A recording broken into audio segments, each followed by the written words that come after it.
Good morning. I wish I had those words up in front of me. That would be useful. Right. So I wanted to share this thought. Clocks. Face I know firsthand. How many hands are on a clock? There's a second hand and an hour hand. You know, the second hand, well, if you live with every moment, you have a first-hand experience of something. We speak about things we don't necessarily understand what they are. It's a big problem in Torah. So much, good morning, so much is dependent on really understanding and letting ideas resonate that it's like almost not worthwhile if you don't do any hisbaininus about the things that you're learning. Almost worthwhile. You have to do it, yes. But it doesn't compare when you let an idea resonate with you. So if you know something firsthand, if you have dveikus, and you could talk about that with other people to let them yearn for that, because everything is unfolding now. I know firsthand, right? I think I'm supposed to look here, though I don't seem to. That's really weird, because you know it would be better if I spoke to that. Now that I know that, I don't have to look at myself, which is ridiculous. Like I'm speaking, well, we always speak to ourselves, I guess. Maybe you just need that eye as a focal point, I don't know. So God is going to do it for those who await Him. There's something about awaiting. I think that's the secret behind the beauty of Rachel Imeinu. We spoke about Leah's, the opposite of Rachel in every respect. She was higher than Rachel, it's true. But Rachel represents something that is the ultimate also. The ultimate beauty is Rachel. This undying love that Yaakov had for Rachel from the moment he saw her, love at first sight. First-hand experience of connecting with someone in a way that you just know that is your soulmate. Okay, that's a powerful idea. I mean, it's people get the wrong idea when you think that you own someone. It's the opposite, okay? Total opposite. Please don't mistake these ideas. Possessiveness is the opposite of love. Love is care. That's what love means. Care is a better word than love, I feel, because love has other connotations that you don't necessarily mean. But sometimes you do, so. But care is more all-encompassing. It captures the essence of the word, love. So Rachel is a fascinating personality in the Torah. She's a fascinating personality. She's the one that gave the signs to Leah. Leah was always crying. She'd fall into the lot of Esav, right? She was supposed to marry Esav. Why? She was a Yitzanis. The Rebbe speaks about Dino being a Yitzanis also, someone who went outgoing, right? In the world. The Rebbe explains that she had a positive motivation to elevate the world, to meet people and show them the beauty of God. Good morning. So that's like an obvious thing in Torah. No, not obvious thing. The Rebbe was mechadish this, but now it becomes an obvious thing. So when you speak about Leah, right, she had the power to elevate Esav, probably through her daughter. No, Leah was meant for his lot, so she must have had the power. And then who was then later supposed to end up marrying him? I think it was Dinah, wasn't it? I know he used to protect baalei in the whole bracha of not being about covering Rachel from before Esav, because Rachel was meant for something different, a different mission. Completely different mission. That's what I want to speak about today. Where did her beauty emerge from? So one of the defining characters of Rachel in my book is the fact that she was Meiser the Simanim. She gave over the signs to Leah. She didn't want her sister to be humiliated and rejected. So she gave over the signs to make Leah into Rachel. And only in the morning when the veil was lifted, it became Leah.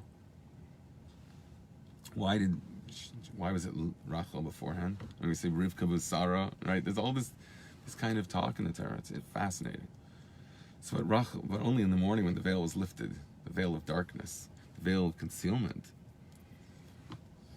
The beauty of Rachel was realized because that was a moment where they just connected. That's a beautiful thing. So you see the beauty in it. That's the Rachel. So Leah also has that in Bepnimius more, in a much deeper way. And that's why she could have the potential to actually be Rachel the night before. That Rachel means revealed beauty, God's desire for you. I'm looking in the wrong place again. God's desire for you. If I looked in there, I wonder if I'd expose myself more to the cosmic energies of everyone's, the way they're interpreting these things. I wonder. I wonder if that's a bad thing. Maybe everything comes down to whether I can actually say what I have to say. Else it's just very superficial. So when Leah was crying her eyes out and ruining her outward beauty, that's what happened. Rachel was the opposite. Leah was crying because she was destined to marry Esav. It was a horrible thing to have to elevate. Esther had a horrible experience with Achashverosh. Sometimes you have to so I was thinking about being a Yitzanis, so she had the power. Dina also, as Yitzanis, she had the power. Yitzanis means to be outgoing and to mingle amongst people. That's what led to Dina's capture. It wasn't Dina's punishment. It was Yaakov's punishment, right? From withholding her from Esav because she had the power to elevate Esav. So it's Yaakov's punishment that Dinah was captured and humiliated. For Dinah was such a tzaddikus, it wasn't considered her punishment. That's how she was just accepting of anything, like Yitzchak. He accepted the Akedah. Good morning. So there's an acceptance by a very holy person. They just accept their destiny. That is a very high level of servitude to God. So Rachel's power, I think, was in the same advice that we have before we daven, that you have to have achdus. You have to feel one with your congregation. You have to have unity with your people around. You have to have Avas Yisrael. That's like the whole premise for coming before God. That's what allows you to behold the Shekhinah. So there's a connection here.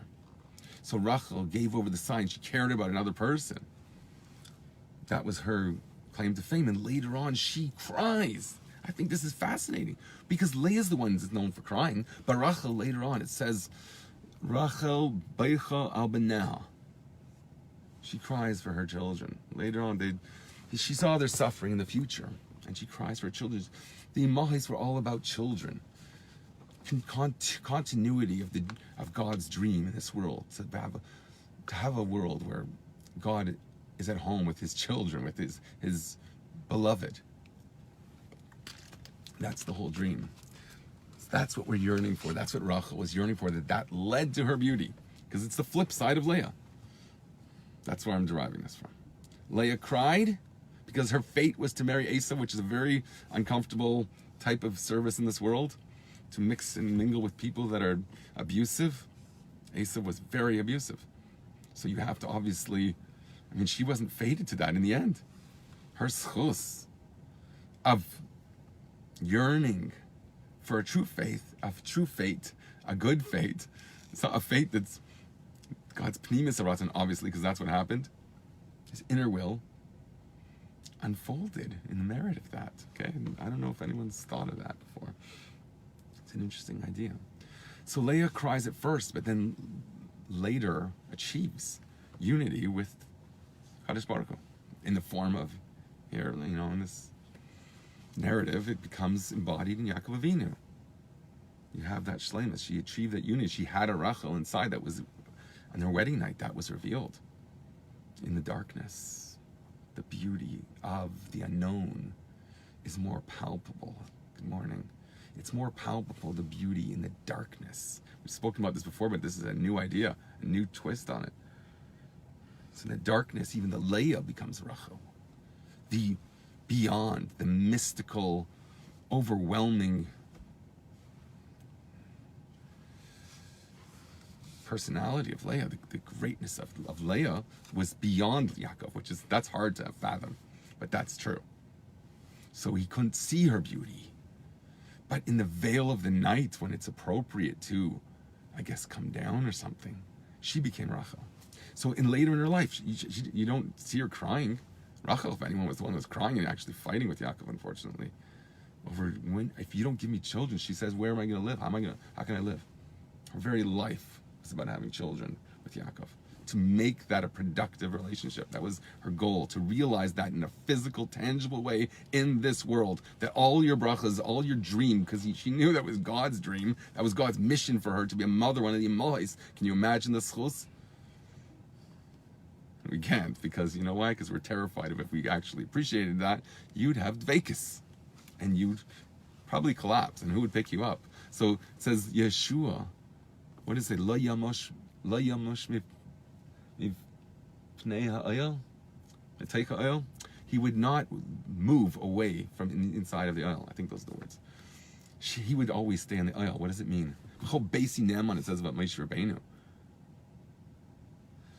He had a disciple that was willing to take care of him.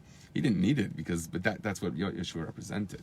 He was in servitude to Moshe. That's why he became the leader. Because whenever you're the slave, right? Whenever you take on the mentality of servitude, of submission, then you reveal yourself, and that it's the Eved's will. I mean the Melech's will, sorry. Because the lion, the crown of the lion is his tail. He lifts up over his head. I've spoken about that before. The Yeshua was that. He could be the leader later in a different milieu, in a different world. He assumes a different, the Malchus has two sides, right? But he was this, he could pick up Moshe. And Moshe didn't need it because that was what Yeshua contributed to him. Because all the other prophets did not have that in the same way. And therefore, their bodies were agitated when they connected, when they had dveikus, when they had nevuah, which is the ultimate in dveikus. They would freak out. They would gesticulate and not be in control of their bodies because they're completely in a spiritual state of dveikus. So there's an aspect of Yeshua that allows you to feel like you could stand up. And Moshe Rabbeinu breaks all boundaries. He steps beyond even the fence of roses. He's welcome. There's this feeling of intimacy that he's welcome in all God's world, and he becomes a dir b'tachtainim, and Hashem comes into his entire bias, whatever he represents. Remember, we spoke about yesterday that it's marchivas hadash shel adam, to have a bias naeh, to have a beautiful home. To have a beautiful home is marchiv the das of Adam. You're able to connect because you have the power of Adam. I'm suggesting the flip side too, that by being Adam, you attain those goals. That's the yearning. You have to have goals. You have to. I'm going to be speaking about that. Okay, that's in part 2, but it's all connected. That's why the ideas link one to the other.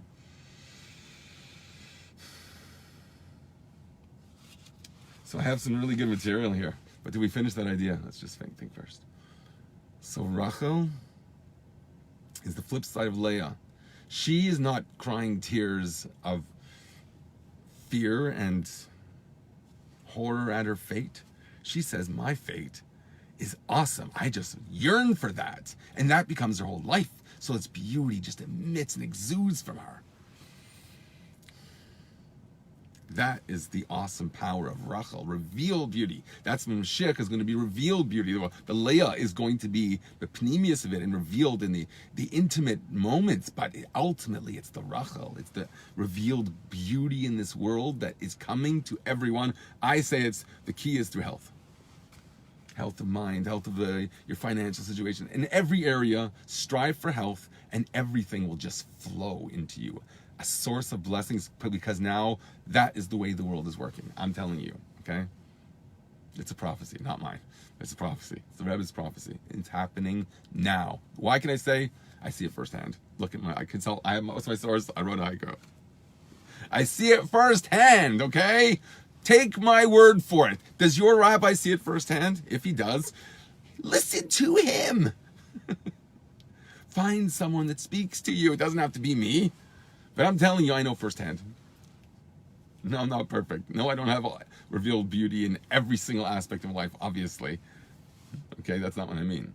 All I'm saying is I see it unfolding, and I know it's happening now. I know it's happening now. So take my word for it. Take the Boruch Merkur ice bucket challenge and dunk that bucket of water in your head and see a glorious waterfall, the sapphire beauty of the beholding the sapphire throne of God when you see through it and see the Adam al-Akisei. Okay, because we nullify, we're in the part of the Merkava that's, okay, Okay, I'm going to get going crazy if I start talking like that. So I have a lot to say, because I want to talk about the yearning, because I think that's the source of power of Rachel to reveal beauty and wealth in this world. And interestingly, we also know that she was, how do you say it, Mashamshanis? She would touch things. She was very tactile. That's why her father checked her tent twice. Called Basi Naman. You're not going to find any truffle in her tent. She's sitting on top of them, on the camel, the gummel.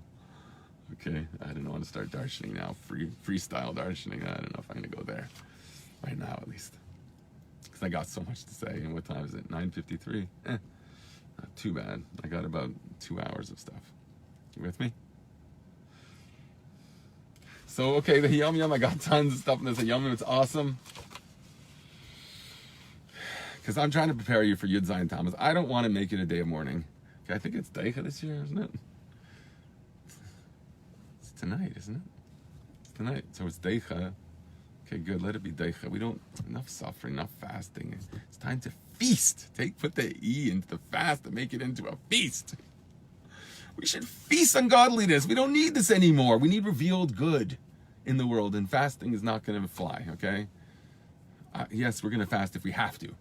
We're mechakiloi. We want to see Mashiach unfold now. There's no reason we should have to fast. So, look, interestingly, HaYom Yom doesn't speak about fasting. It speaks about the advantage of of after the first tablets were shattered, those sapphire stones. I think they were sapphire, weren't they? Yeah, everything's sapphire. It's unbelievable. So, after they were shattered, we got that happened in Yud Zayin Tammuz, okay? Tonight, we have the brilliance of it, which is exposed in this HaYom Yom, but we're going to experience that on Shabbos, and we don't have to fast. So we see all the good in this. So there's a second set of tablets that were given on Yom Kippur, okay? It was b'chashai, because beauty is silence in a way. There's a silence, there's an intimacy that's not with this glorious, glamorous spectacle. That was not when the second Luchais. There's just something extra special about the second Luchais. Good morning. It came with Agadita, Midrashim, the Talmuds. It was, Talmud Bavli is known to be coming out of the darkness. It's supposed to be elevating the darkness of the world, mixing in with all kinds of discussion, questioning everything, the Leah, when you don't understand, but you want to unveil the Leah and see the Rachel. You want to bring the Rachel into your world, that the whole beauty of God is revealed. That's the mechaka, that's the power of yearning, which we're going to see, because it speaks about it here. It's possible through, even after they did teshuva and they merited, they repented, right? They got second luchais, and they had all this advantage, but that's the baalei teshuva, that it says that his tumah did not get revoked. The first giving of the tablets, they had all their impurity wiped away. The second one, even though they became baalei teshuva, they did not have it wiped away. Perhaps it's like what it says in Tanya, but the two types of not madanim, no, I forget the word again. Sorry, but there's two types of delicacies that God wants from us. One is a sweet, delightful thing, and one that's spicy. That's the baalei teshuva. The bitterness is not removed. It's just made geschmack. It's like a nice falafel or something like that, right? When I was a kid and I put in the hot sauce, I was on fire. It was like,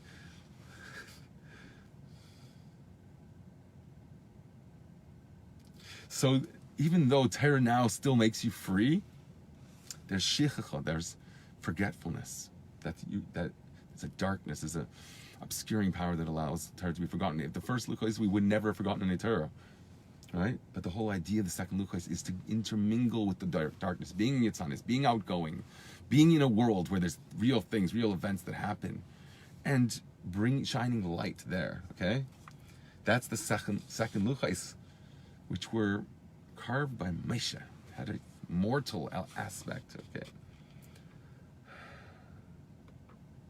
and it said he had 1,000 lights, and he lost them at the first luchos. He had like Moses had like splendor like you can't imagine. Okay, we couldn't look at it later. Before the Chet Egel, and we had the experience, before the sin of the golden calf, and we had the experience of the receiving of the Torah of Mount Sinai, we beheld the glory of God burning on the mountain, okay? And later we couldn't even see, and this is after we got the second Luchais. It says that his face shone, and we couldn't behold that even. Moshe's face, not a whole mountain. God revealed literally before your eyes, but they couldn't even look at Moshe. Moshe was the sun. Can you look at the sun? Yeshua is a light you can relate to more. Okay, then it cites a mimer from the Rebbe Rashab that is awesome. Gives a few insights, and then I printed up the mimer that I really want to go inside regarding how it brings down the concept of yearning, because I'm suggesting that yearning is, when you're yearning for the good that's awaiting you, that is the health. That's the opposite of the bitter tears. That's the health, the medicine for making you healthy. And I mean healthy in every single respect, so that you're glowing brighter than the sun. Okay, ultimately, that's what's going to happen. Your skin will glow brighter than the sun, more than Adam Arishan. Okay, Adam Arishan was higher than Moshe Rabbeinu. Only Mashiach is higher than Adam Arishan. The Ruach of Mashiach. I think it says, or Pnei HaMayim. Maybe there's 2 verses. So the Torah was all faces. Even in the second Luchais, it was all faces. But it wasn't revealed in the second tablet that it was all faces, that wherever you looked, it was a face. There's no back. If they weren't shattered, the first Luchais, there wouldn't have been this aspect of back, which needs to be elevated. So the Torah was only face-to-face relationship. You have no relationship of dissonance. There's no turning away. There's no ratzav v'sheiv, right? This relationship, this fiery, the flickering flame of that type of relationship with God, that would never have been. We would have had this love like water that you're just basking in the glory. Not the yearning, but the yearning is what Hashem wanted. That's why the second Luchais are so important. He wanted us to be in that world where there's a veil. So when it says it's ksuv panim va'acher, it's written front and back, that's referring to the second Luchais. That revealedly, it did not show it was all faces. So the difference in 2 respects, the first set of tablets and the second set. One was the hand of God, and the second was the hand of Moshe. So it was only revealed on the first tablets that God wrote it, actually. Here it says that was concealed in the second tablets. Okay, so those are some ideas that lead up, okay, to the sources that I really wanted to get to. I just needed that background. And then I printed a whole bunch of other sources, because the main source I have is this mimer that just set me on fire. I just read part of it. This part that was talking about yearning. It resonated so much, so I thought, wow, that just contrasts perfectly with the reluctance and the anxiety of Leah.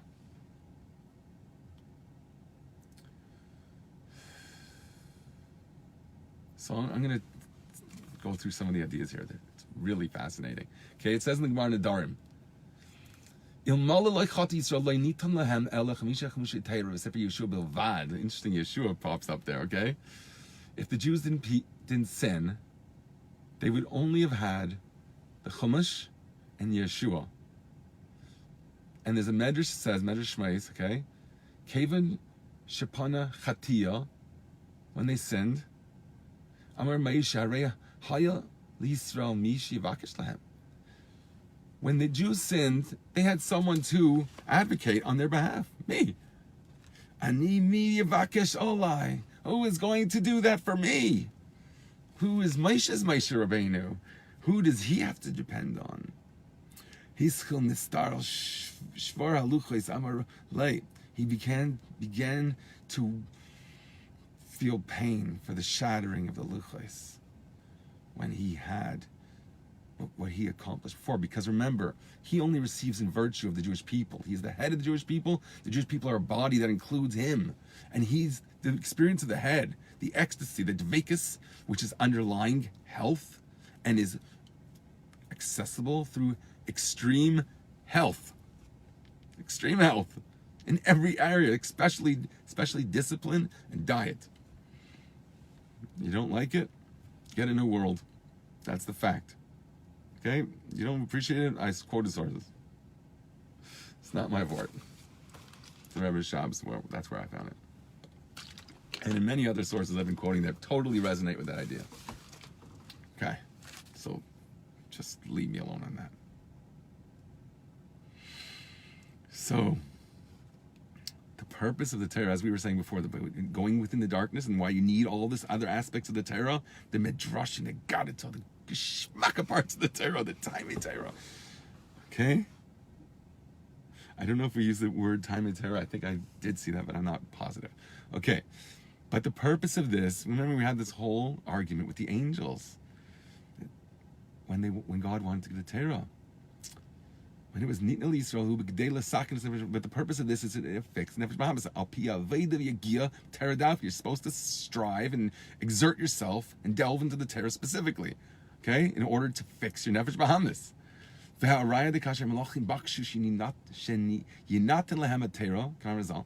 And the proof is that when the angels wanted that, the Torah should be given to them. The sages say on the pasuk, "Asher tzna haidchol hashemayim," you give your glory upon the heavens. They wanted the glory upon the heavens. Moshe answers, "Klum yitzahar yesh b'neichem." Do you have yitzahar? In other words, the whole purpose of the Torah is to refine the lower aspects, to go into the darkness, and they only have light. So what are they going to do with it? So Torah had to be given to the Jewish people, and that's our whole mission. It's keep flying l'tushi. Okay, it says some geschmacka things here. I'm going to skip some of them because I wanted to get to a point. That's what they got in the second tablets. So it brings us here, okay? And I quoted all these sources that maybe we'll go into a little bit more afterwards because they're going to string some amazing ideas together here. But it's based on the Zohar. And it's on the verse, okay? It's Yeshayahu. It says, "Ayin leira asa lakim zula sachal." There is no eye that saw it except you, God. That's talking about the future reward of the Jewish people when God gets to shine. This is his ultimate glory, is to shine on the Matroness of the Knesset Yisrael, on his beloved. That's what he wants to do. That's his dir b'tachtainim, to shine glory upon the Jewish people. You don't like it? I think that's pretty good. You know, you don't. If you say, "Oh, the Jews," so convert. Okay, you convert, live like a Jew. See what kind of, you know, if you think there's no sacrifices in that. You're wrong. Learn a little history. So desires. Okay, where is that? I think that's actually part of the pasuk. Says the Zayar. God is going to do it for those who mechakelai. What does mechake mean? It's the second hand, right? Are you thinking on the second hand? Do you experience the second hand, first hand, that every moment you're imbuing with this desire for God to unfold the Geula now? Now. Let's do it. Okay? I think that's the greatest celebration of health. That is the celebration that every neshama is waiting for. We've been waiting thousands of years, so you feel you didn't deserve it? Kushan Tuchas. You deserve it. I can say that. If I'm saying you deserve it, I can say Kushan Tuchas to you. Okay? That's my source. So the Zohar says that this is so beautiful. And this is totally my proof for everything. Why it has to be this way and not carrying a flag only. Okay, carrying a flag's good. If someone's a flag carrier, carry a flag. But also do this if you can. Check this out. What does the Zohar teach you? Ma'ile machakele kemanda amar. Kamada Amar, okay, as it says in the pasuk, it says in Eov, Valeh chika es Eov bidvorim. I have that. Oh, Ve'alihu chika es Eov bidvorim. I got the kudus here, okay? It's pasuk in Eov. Elihu waited out. He waited for Eov job to speak, for they were all older than he. They waited for him. They waited out his speech, rather. They waited him. He was older. He got respect. Okay? They waited. Okay? What does wait mean? It says Rashi, chika, himtin. They waited. What does chika mean? Machake. Okay, it's got other connotations. But here it means they waited. There's other verses, but first let's go back to the Zohar, okay? There's other verses that all use the word chaka. And to understand that, that's the key to the health of Rachel and the beauty of Rachel, which are synonymous. That is the same thing. It's the same thing. You want to be beautiful? Be healthy. Embrace it to the body. You don't think that, my bone structure cannot be changed? So bring Mashiach. I know people whose bone structures are worse than you. And that is a horror.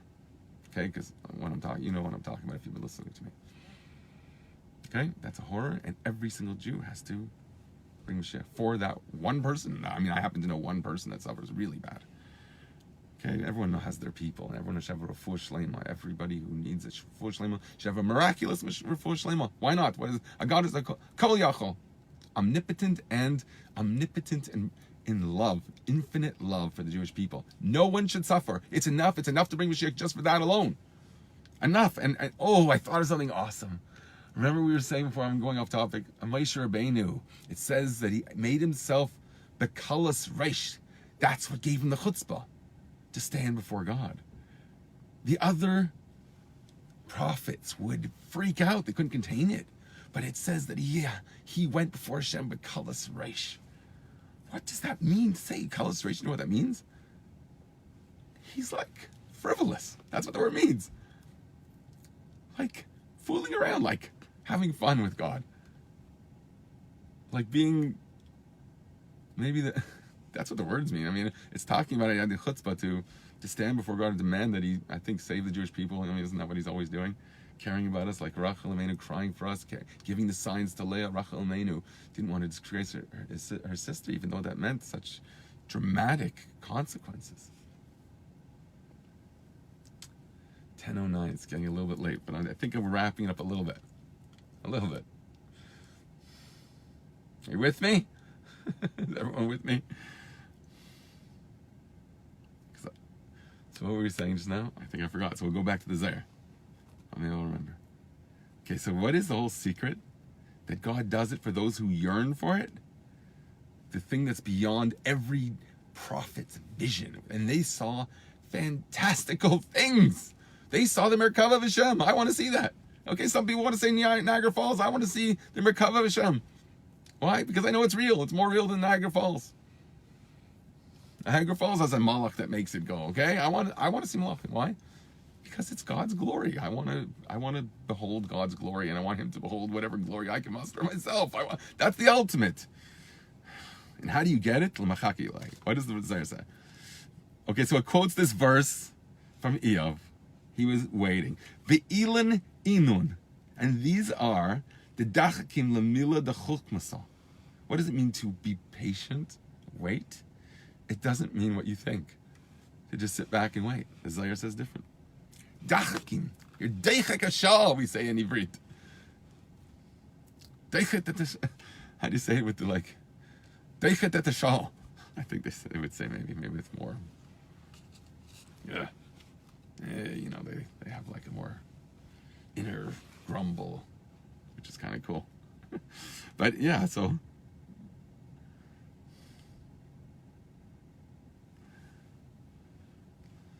Dachakim Hashal is brought in Tanya, that if someone's did an avera that they can't do tshuva for, or it's going to make it so they're not given an opportunity rather to do tshuva, they could still they could stretch the hours, which is what I'm talking about, making every moment infinite, at least one part of your day, your morning, and your ultimate dveikus to God. Everyone has to have that.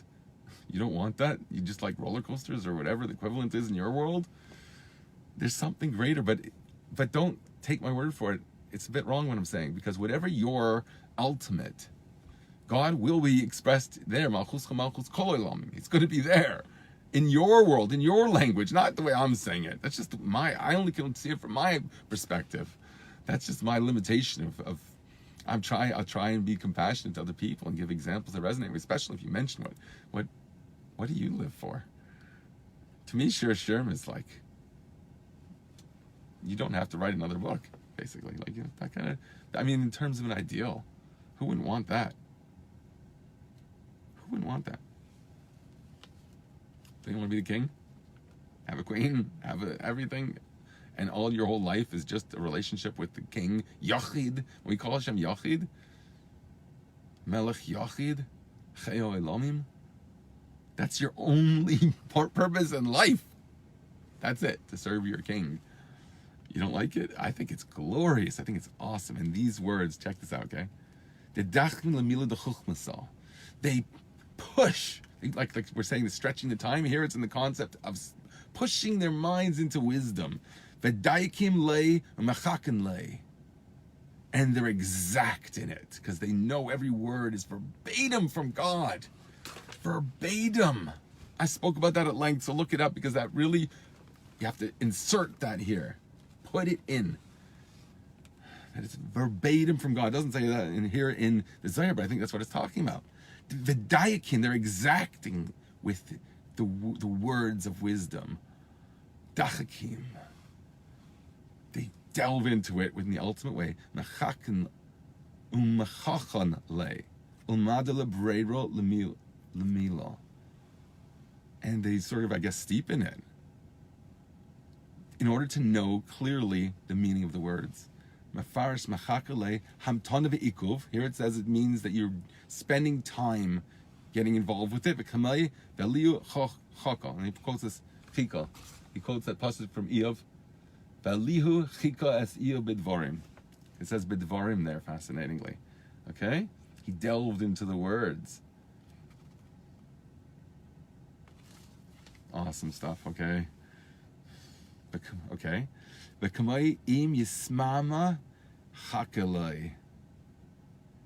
Shu lashon tikva, v'gam lashon hamtana. It's a year, it's a hope. Im yismama. I think I have that verse here. If he tarries, right? This becomes the famous words of Rambam and the Yid Gimel Ikarim, I think. Here is Sefer Ikarim by Yosef Albo.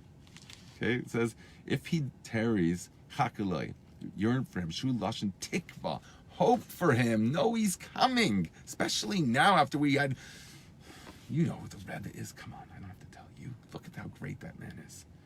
It's everything that you ever imagined in a man, that's the Rebbe. Shu lashon tikva v'gam lashon hamtana, hu shemamtines al eiz davar, like if you're waiting something, that's what Rachel was doing, right? In a positive way, she just knew. She was destined for greatness, for that connection. That means, this is I think these are maybe the key words, that when you're certain that you have a treasure chest hidden in your backyard, at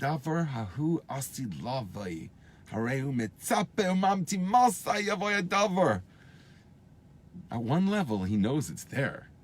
So he's just charged with joy. On the other hand, he's so much yearning for that. Not in a horrible, traumatized way.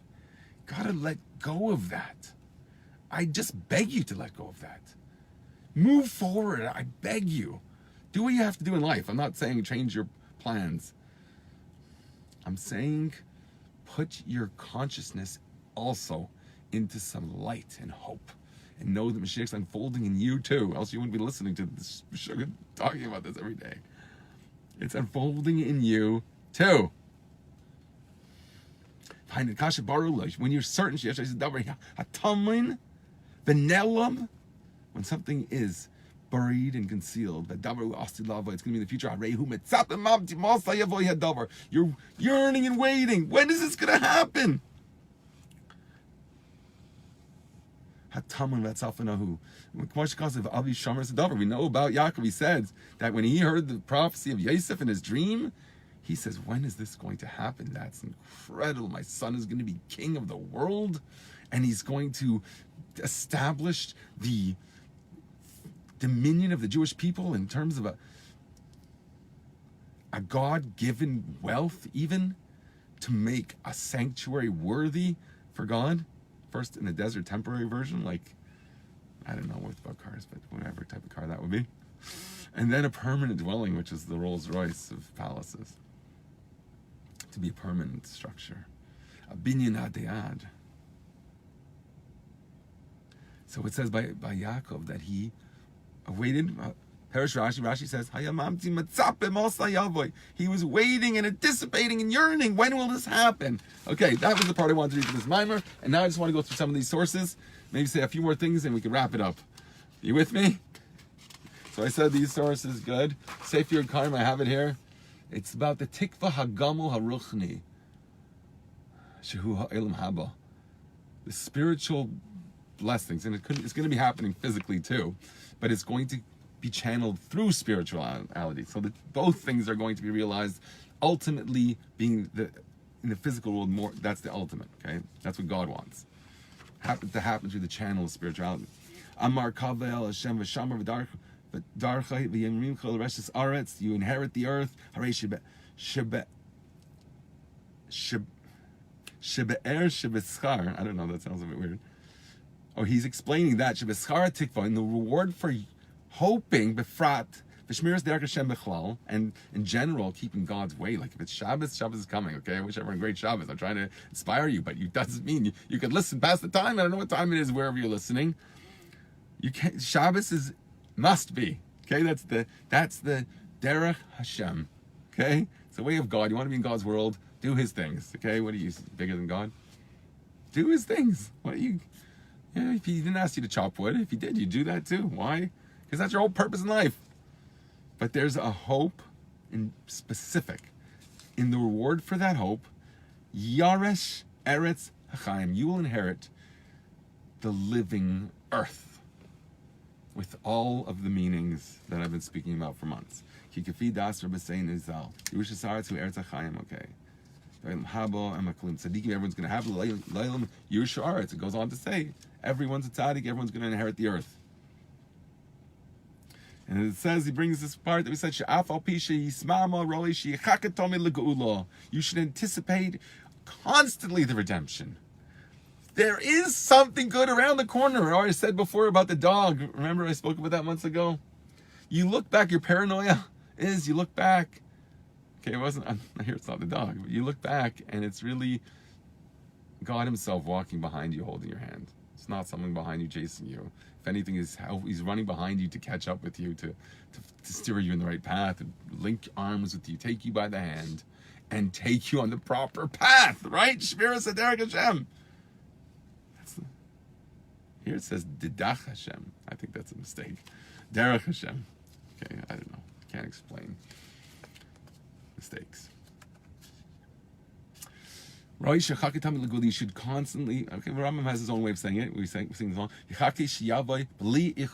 And you should anticipate these are going to come without delay. You're anticipating that's happening now. That's the joy that the Rebbe speaks about. That's the power that's going to bring the redemption, to know that He's bringing it now. Do people implement this? Why are they not ecstatic? Why? I'll tell you why. It's a very sad story. Because they did and they're traumatized.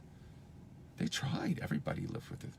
When you're in front of the Rebbe and the Rebbe's encouraging people to say, what do you think happened? Every single person knew Mashiach was about to come. They knew it. And now they're traumatized because it didn't happen. Now, ultimately, we're going to see that He was there then, and it's all going to be some kind of retroactive. Hayinu chachamim, it says. We're going to be like dreamers. In a dreamer, you could have opposites. You could be living in exile, and the redemption's ongoing. So it's scary to say that words because it sounds like other religions, which chas v'shalom to even think. It has a context. It's the Rebbe's words.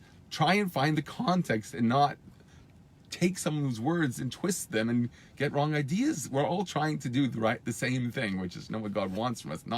There's no such thing as a New Testament, because God gave a single cohesive testament and covenant of love to the Jewish people. It's never going to change. I don't even know why people talk about, like some people post every single post about how Christianity is wrong. Just drop it and live your religion. Let the truth shine through you. Let people see how exciting and important and real it is. And what do you think it's going to do when they actually see someone that cares about what they're reading? Okay, I'm just seeing if there's anything I left out. Okay, I said that one. Yes, I said Lachakaloi. It's a pasuk in Yeshayahu. Such things have never been heard or noted. No eye has seen them, O God, but you, who act for those who trust in you. So God, I read that a bit wrong. God acts for those who trust in Him. Yasel Machakalei. He does it for those who anticipate him for every second, just celebrating that Mashiach's coming now. That is the kayach. That's the power that is going to make it happen in your life, and then you'll have more billions and everything to like have a bigger parade, and your vision is going to have more impact. It's all hand in hand, and God's leading us by the hand. That's the beauty and brilliance and miracles that God is shining on us now. Chaparai, grab that and celebrate it. Celebrate life. People are so afraid to smile at another person. Celebrate with another person. There's some people that are, they would go like, even, there's one guy I know that would dance in the mikvah with people, okay? It's not my style, but I'm talking about the thing that will allow you to do something crazy. That's important to latch on to. So Moshe's face was Karan Er Panav. His face is radiant since he had spoken with God. It comes down, they're afraid. Why? Yada upon him, God set his hand on his face. His face shone. They were afraid to approach him. They trembled at the sight of the rays of glory of Moses. That's awesome. The rays of glory. So who can imagine such brilliant beauty? That's beyond. It doesn't even, does it say that Moshe was beautiful? I don't think it does. Because his beauty is far beyond words, I think, maybe. I don't know. We learned that from when his name's left out of Parshas V'ata Tetzaveh, right? It's really talking about his very essence, which is beyond the ability to articulate. Mina Mayim Mishisihu. That's his name. From the water, from the wisdom, from the pools of water. I'm telling you, you could have a sip of water and fall on the floor in Vegas. I promise you that that's true. How do I know? I see it firsthand. I see the firsthand.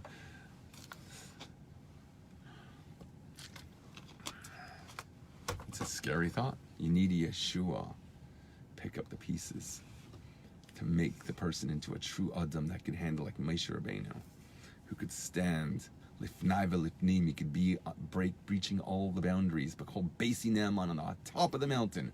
Moshe has the ultimate dvekas, and he can handle it. He can handle it perfectly. It's like you're talking to a friend, it says in Rambam. That awaits you, okay? It's not just about whatever you think. Have big dreams, and they'll come through your little dreams too, okay? It's not going to be taken away, but you'll see the way, first you'll get those things. They'll just come to you naturally. That's what health is. You don't think about your toenails growing properly, which mine don't. But you don't think about that. It just happens. There's lots of things that happen, a lot of brachas that you don't see. People are having health just going into them, and I really wish everyone that should see that, because that's the foundation, and then wealth, and then good relationships, and everything emerging. I give everyone a bracha that it should be Mekuyim. I want to talk from the essence of Hashem. I mean, this power, at least you should yearn for it. Why are people not yearning for it? What is the Zayar said? What did Rachel, her beauty, what did the Zayar say? Dachakim le'milim dechuchmasah. B'milah dechuchmasah. Dachakim. Pushing yourself into a world of Torah, where the Torah is your life. Because you're living it when you're walking in the street. Look at all the halachas that speak about you have to say psukim. Okay, don't do say psukim. Do it at your level. Whatever that means in your world, do that today. Tomorrow you'll take the next step. Don't be an idiot. You go up a ramp on an altar. Go up a ramp, but once you're on the ramp, you're in a very holy space. That is within everyone's reach. So I wish everyone a great day. 10:30 almost.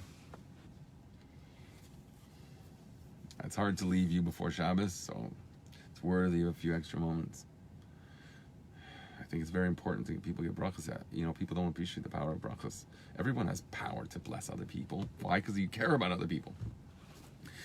We're not like my son asked me about anti-Semitism and his history and things like that. And anti-Semitism today, and I say anti-Semitism is strictly by violent people. It doesn't matter what they're left wing, right wing. A violent person will want to be anti-Semitic. That's my feeling. I don't know if it's true. I can't say that I have firsthand wisdom of everything. I see it through my eyes.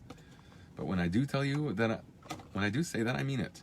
I think that it's important to Be confident in what you know. I can tell you I know how to windsurf, because I do. I'm not ashamed of that. I think it's cool. Everyone has talents. Don't be shy. When you get a certain age or maturity, rather, even better, just get maturity. Don't look at anyone like they're better than you. In your area, you are the best in that area. And the world's waiting for you to have your voice in that world. And you're going to be the king of your world. Everyone has to be the king of the world. That's the Adam, the Shlemus. And the king has a matronissa that all resonates and all comes in to play. That's the Rachel. The revealed good in the world. Very important. Don't leave it at Leah. There's a reason why there was two. There's depth and there's realization, implementing that. Maybe under a veil of night.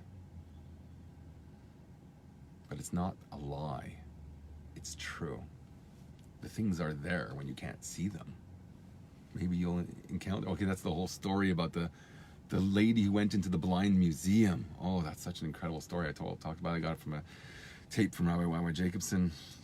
He got an incredible, very long letter about someone who had an epiphany of the highest order going through this. Because she saw when she went out and her eyes were opened that the guide who had seduced her in a way, okay, I'm not saying it was romantic, but really resonated with her as someone that's remarkable and attractive. And when her eyes were opened, I don't mean it romantic, okay, but attractive, at least she said that much. When her eyes were opened, she was horrified that now the blindness state, the state of being blind, taught her to really see. That now she sees that her eyes have tricked her the whole time, because she saw a beautiful person and now her eyes are open and she sees something that's not attractive at all. It repulsed her. I think she used that word even. And that was a realization that struck her, that there's an inner ugliness within her to see ugliness in others. You have to see people's battle scars. See them as battle scars, as war paint, even if it's tears. Tears are war paint. Okay, I think we covered that now. We can move on for next week. That was my Yud Zayin Tammuz. That's what you thought about that day, the Shviras Haluchos. Okay, I think that's the beauty coming out through shattering. Like the Gadita is the most beautiful part of the Torah, the Shir Shirim, all that.